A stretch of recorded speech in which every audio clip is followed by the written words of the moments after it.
Lacson taunts Amy, seeking to be Senate's meow meow. Wow naman! Meow meow meow meow. Meow meow meow. Ito na, game. Lacson taunts Amy Marcos. Alam nyo ba yung taunts?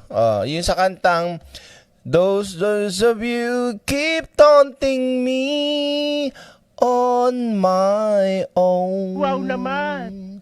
Yun. Okay? Feeling I never outgrew. Yun. Pasok! Pinasinungalingan ni Senador Ping Lacson Bakit pinasinungalingan yan? Those days of you keep taunting me. Bakit pinasinungalingan? Di ba, Dictus? Okay, pasok. ang mga pahayag ni Senadora Amy Marcos gaya ng pagbabawal umano sa kanilang pagbanggit ng mga matataas na opisyal sa mga Ito rin yung dadagdag natin kagabi. Talagang, kumbaga, walang katumbas yung pagiging sinungaling ni Amy Marcos talaga kahit kailan no? Grabe na, Grabe na. Para magmukha lang siyang bida at magaling sa mata ng mga bobong mga kababayan natin, lalo yung mga DD shit. So, yeah. mga pagdinig sa flood control. Ang buwelta ni Lacson, hindi nga dumadalo si Marcos sa kanilang pagdinig. Nakatutok si Mav Gonzalez. Putik, muntik ako na mabugay yung kape. Alam mo yung binasagang ka, ano yung iniiyak mo? Hindi ka naman pumapasok o hindi ka naman pupunta sa Blue Ribbon. Ano sinasabi mo dyan? Fake news ka rin eh. Diba? Wow naman! Parang loko-loko talaga to si Babalini. No? Ay, nako. Paano nangyari yun? Hindi ka pumupunta. Kung ano na sinasabi niya eh. Oh. Parang ba gusto niya maging counterpart. Ayaw namin magkaroon ng meow-meow sa Senate, pero parang mayroong gusto mag-apply. Tawa!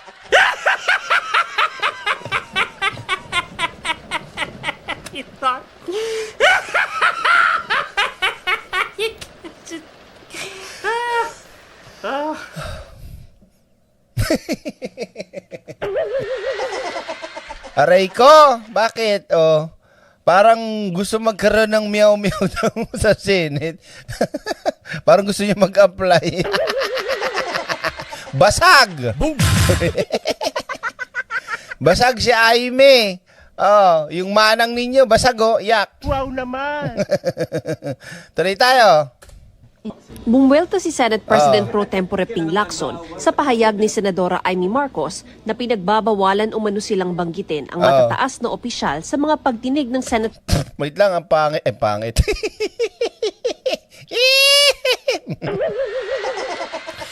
Kami ay apoy na hindi mamatay. Sabay. Yeah. Boom. Ay, nako. Ulitin ko lang yung itsura ni Amy Marcos. Tinan mo. Na pinagbabawalan umano silang banggitin. Wow naman! Wow! My precious. Ang matataas na Sa itsura, opisyal sa mga Oh. Wow naman! Wow! Tinan mo yung itsura. Wow! Parang kanduli. Wag naman. Bakit ba? Sino nakakaalam ng isdang kanduli?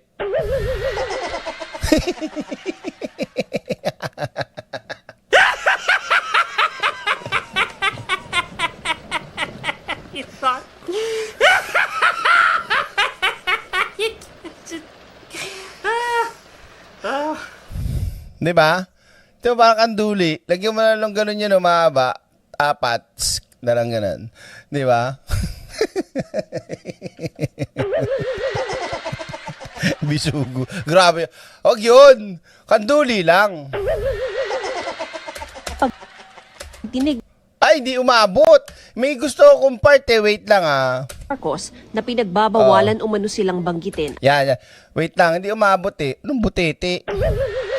ang matataas na opisyal sa mga pagdinig Wow naman! Wag naman. Wow!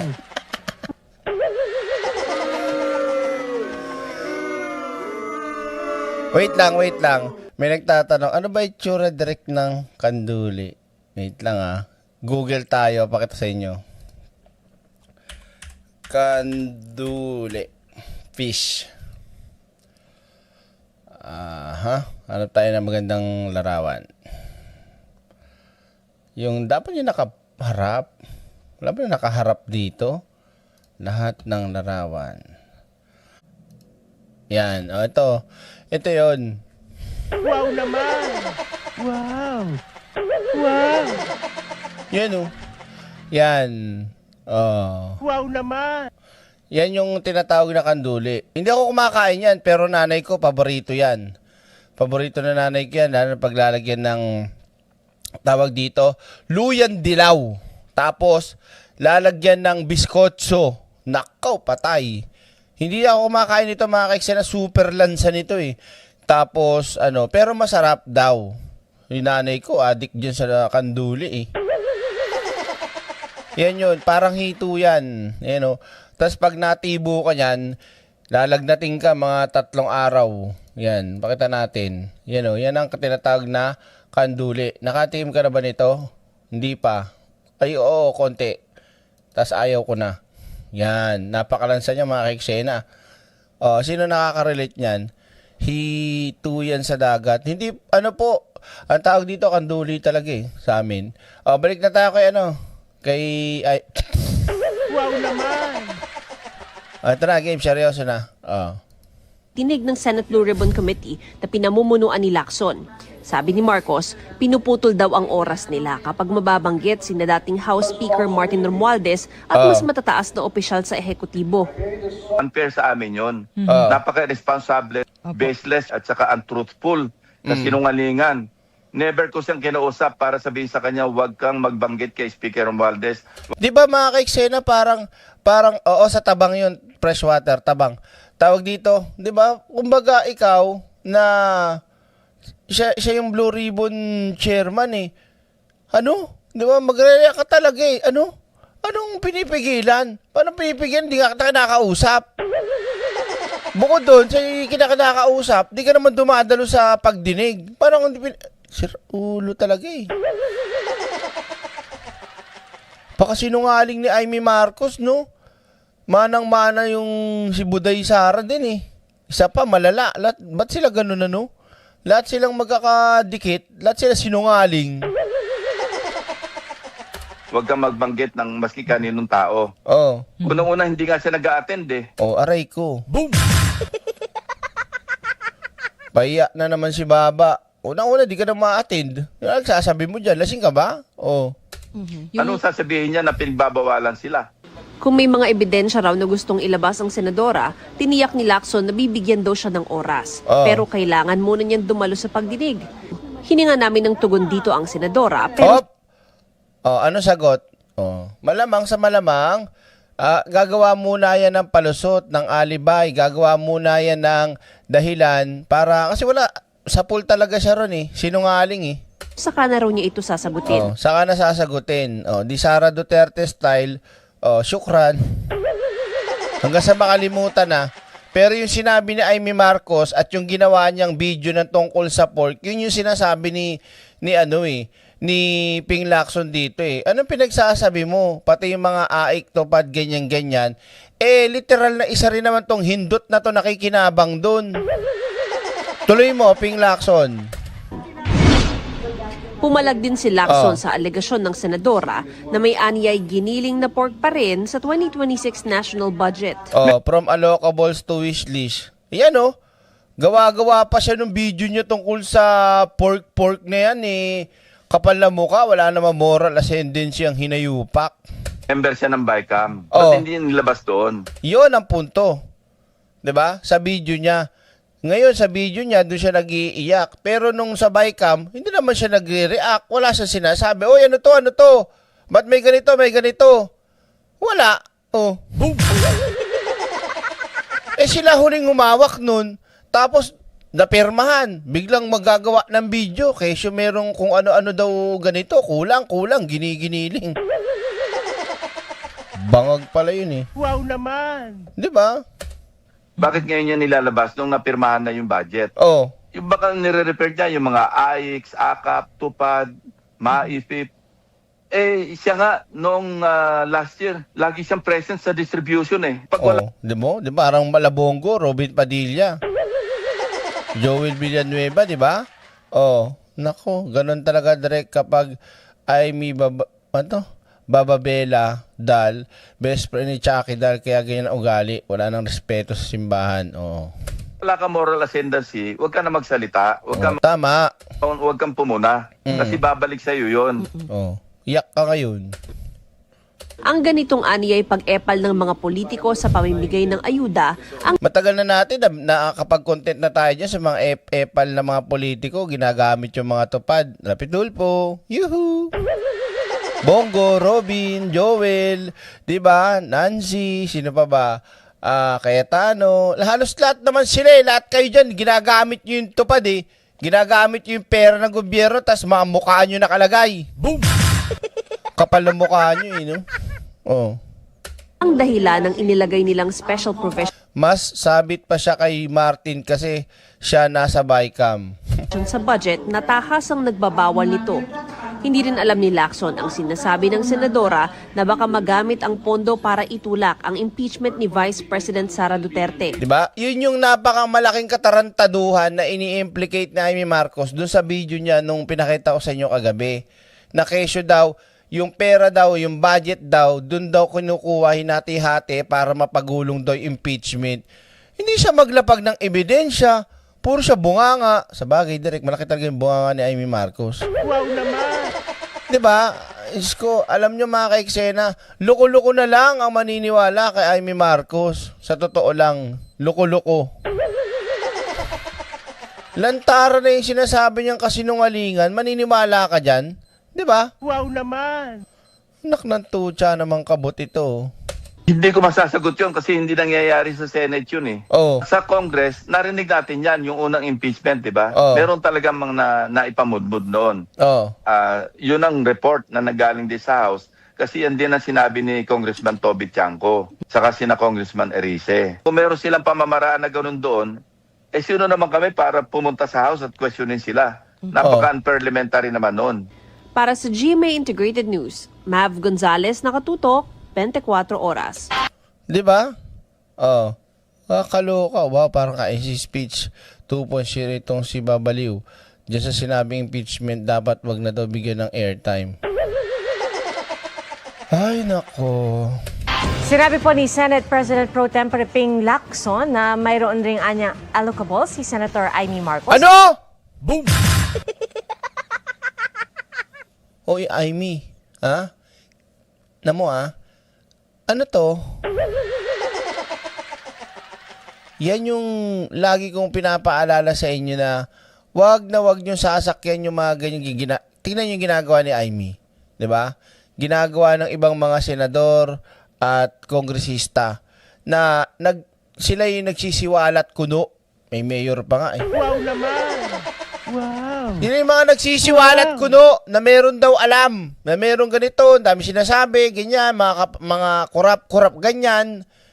Pero damay pala mga hindot. Boom! Diba? Oh. Kaya pala nag-iingay, kaya pala nagaganon, para mapagtakpan yung katarantaduhan nila, mapalitan ng papuri galing sa mga uto-uto at mga bobong mga DD-shit. Uy, ang galing ni walang napakabait naman, hindi kurap. Ano to, Amy? Diba? Hindi kayo nagpapauto sa mga ganyan. Nako. Nabatay sa hawak niyang files mula sa kampo ni dating DPWH Undersecretary Catarina Cabral. Ang kay Lacson na sa 2.5 billion pesos ang allocables ng senadora sa National Expenditure Program. Ano ka ngayon, Amy? Oh. Ano na? Ha? Hayop ka? May paano-ano pa eh, no? May pa... Ano ba yon? Ano ba yun yung mga ginigiling pang hawak-hawak ang animal eh, tapos huli ka pala ngayon, no? Oh, di ba, Sir Wansaki? Sabi ni Lacson, meron daw na for later release at bahagi nito ang nailabas na anya. Tinawanan naman ng senadora ang mga Tawa na lang. Tawa na lang. Wow naman.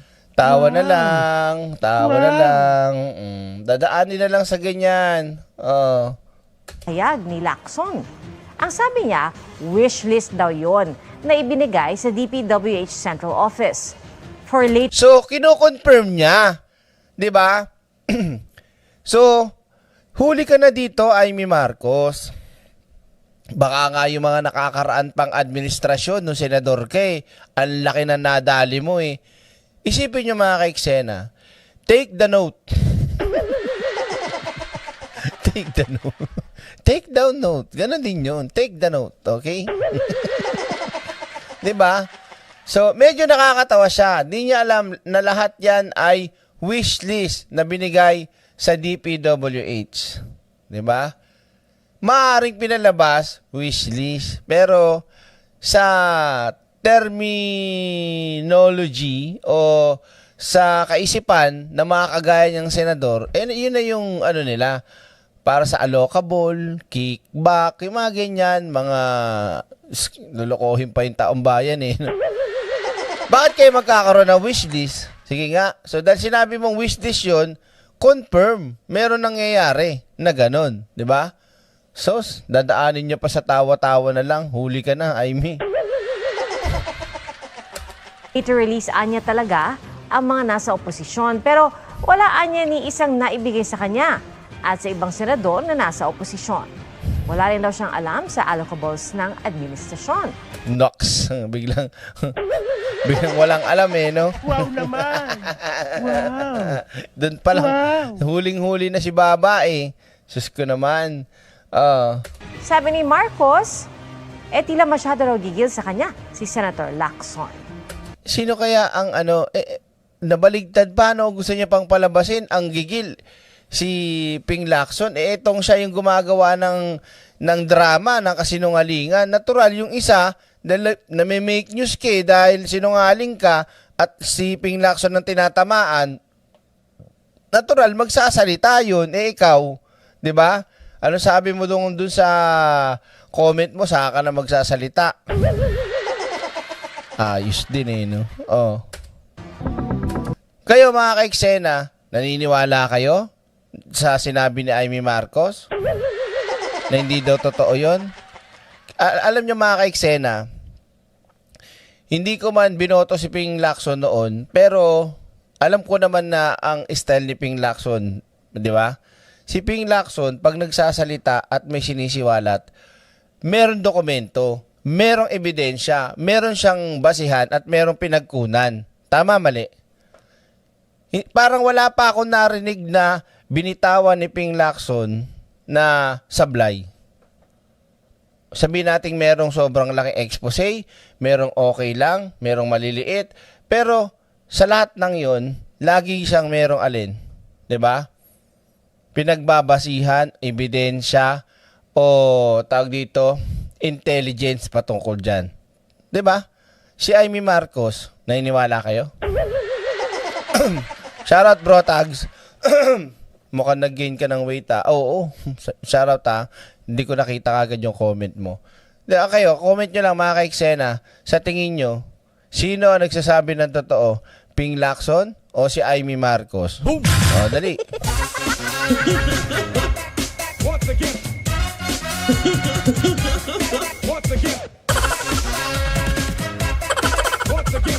Ulitin mo nga please sinabi ni Ping Lacson. Alin po doon, tita? Maabato? Alin po ba sa banda? Dito? Sa may allocables? Saan po? Wait lang po ah. Dito po ba? Sa National Expenditure Program. So nasa 2.5 billion pesos si Catarina Cabral. Saan po ba doon? Saan po yung gusto niyo paulit? Sa mahaba po yan eh. Ito, saan pong banda? Isang beses lang siya, Ping, sumablay pero mabilis niya na i-correct yung tungkol sa cover-up ng Malacanang sa mga cabsec. Oo. Hindi naman, hindi obvious yun, hindi obvious eh. Oo. Pero hindi kagaya ni Amy Marcos, parang wala ka nang maririnig na totoo kay Amy Marcos eh. Diba? Shoutout sa lahat ng mga bagong pasok. Huwag kalimutan mag-like at syempre, i-share nyo rin para bukas mapanood ng ibang mga eksena natin. Diba? Sa Meow Meow. Ito, wait lang. Meow Meow. Ito. Yan. Kung ano na sinasabi niya eh. Parang ba gusto niya maging counterpart. Ayaw namin magkaroon ng meow-meow sa Senate, pero parang mayroong gusto mag-apply. Yun po ba? Yun. Yun. Kasi yun po yung sinabi ni Amy na tawag dito. Pinipigilan sila na magsalita. Ganon. Pagsasabihin pangalan ng mga mataas na posisyon, pinipigilan daw sila. Hindi na binibigyan ng oras, ganon.